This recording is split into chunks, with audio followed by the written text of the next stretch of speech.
First of all, thank you. This is such a great honor. When Marilyn called me and told me that she'd like to offer this award, I was just blown away.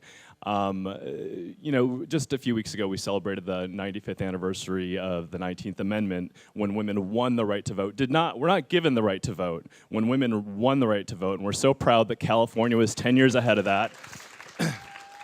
And as so many of you in this room know, and you're all such great friends, that I'm just blown away by the leadership in this room. I am constantly calling on you for help in supporting our office and for supporting Leader Pelosi, and she would not be able to accomplish what she does on the national level without everyone in this room inspiring her and having her back every day. So thank you very much for that. Who would have thought that 95 years after women won the right to vote that we would be facing in 10 legislative days a possible government shutdown? Because a bunch of old white guys in the US Congress want to defund Planned Parenthood and take away women's health care. It's incredible that we're facing that now. I could talk about Nancy Pelosi forever.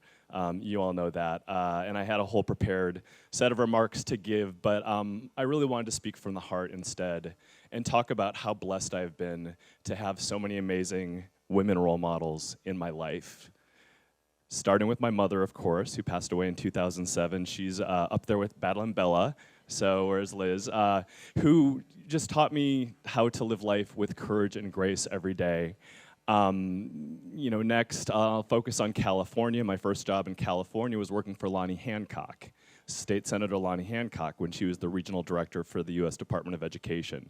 And she really just showed me what it was like to be a progressive firebrand and to really fight for the things that you believe in. After Lonnie, the person who's responsible for my having this job with Nancy Pelosi for 13 years is my dear friend Catherine Dodd, who so many of you know. So many of you know Catherine Dodd. She is the greatest mentor I have ever had, and particularly as a man who's been living with HIV for 25 years, the work that she had done and so many other women have done in the fight against HIV/AIDS from the very beginning. They were the ones that were at bedsides. They were the ones of taking care of men who were dying of AIDS from the very beginning. And she and Leslie Ewing and other people inspired me as chair of the AIDS Emergency Fund to begin Breast Cancer Emergency Fund back in 2001, which is an organization that provides emergency financial assistance to low-income women battling breast cancer, disabled by its treatment, to help pay for life's necessities like childcare or shelter or transportation to and from doctor appointments so they can focus on getting well instead of all of the other matters of life. Christine Pelosi. So many of you know Christine Pelosi. She is a fighter and a champion for women. She's a chair of the California Democratic Party's Women's Caucus, and right now is leading the fight on the state level to ensure that workers' compensation is fair to women, which it has not been. And of course, Nancy Pelosi. When I started working for her in 2001, or 2002, she had just been elected minority whip. Democratic whip, which already made her the highest ranking woman ever in Congress. Such an honor to start working for her. As soon as I start working for her, just months later, she became Democratic leader and just was blown away by that. And then, of course, in 2006, became Speaker. And so proud to be working for her when, in the 4 years that she was Speaker of the House, she became the most effective and productive Speaker of the House in 60 years since Sam Rayburn. Passed things like the Affordable Care Act, like the American Recovery Act to get our economy back on track.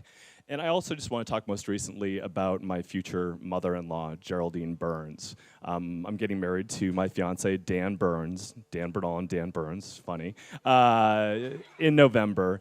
And when Dan came out in his early 20s, they lived in Philadelphia, deeply Catholic family, deeply Catholic community, and it was very hard for their family. But Geraldine loved her son. She became the head of PFLAG, Parents and Friends of Lesbians and Gays, in Philadelphia.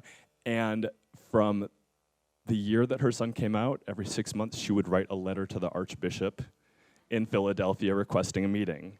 And I'm so proud to say that earlier this year she actually got that meeting. And she said to the Archbishop, in the strong, wonderful way that she is, "When my family needed you, you turned your back on us." And it was so powerful, and she continues to fight today. You know, the Conference on Families is happening in Philadelphia coming up, and she's going to be there with other families of LGBT people, so just very exciting. So I can't, again, express how grateful I am. I see so many friends out there in the room, and you've all been so wonderful, and I admire you so much. I'm humbled. First, I looked at the list of people who had gotten the Jedi Knight Award in years past, and I'm like, oh my gosh, they're so great.